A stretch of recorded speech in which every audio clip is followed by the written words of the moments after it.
Pensiero del giorno, giovedì 14 agosto. Non esitare ad amare.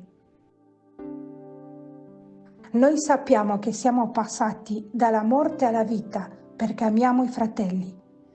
Prima lettera di San Giovanni, capitolo 3, versetto 14. Questa parola ci insegna che l'amore per il prossimo è la vera via che ci conduce a Dio.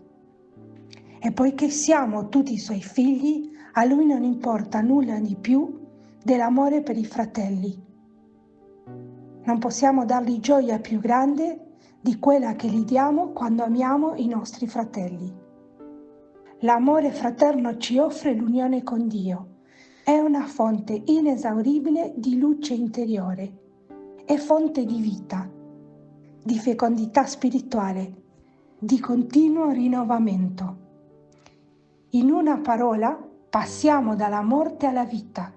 Al contrario, quando manca la carità, tutto appassisce e muore.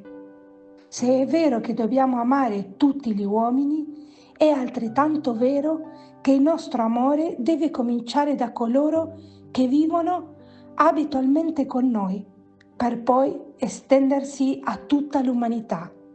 Dobbiamo pensare prima di tutto ai nostri familiari, ai nostri colleghi di lavoro, ai membri della parrocchia, all'associazione o della comunità a cui apparteniamo.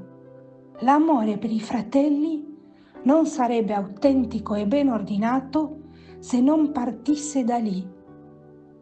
Ovunque ci troviamo siamo chiamati a costruire la famiglia dei figli di Dio. Questa parola ci apre prospettive immense. Ci spinge nella divina avventura dell'amore cristiano, con i suoi percorsi imprevedibili. È ora di decidere.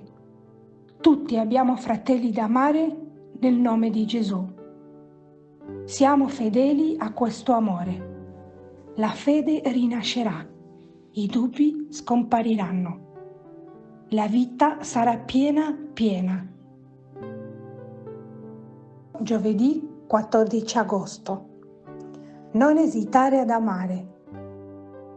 Chiara Lubick, brani tratti dal commento della Parola di Vita del maggio 1985.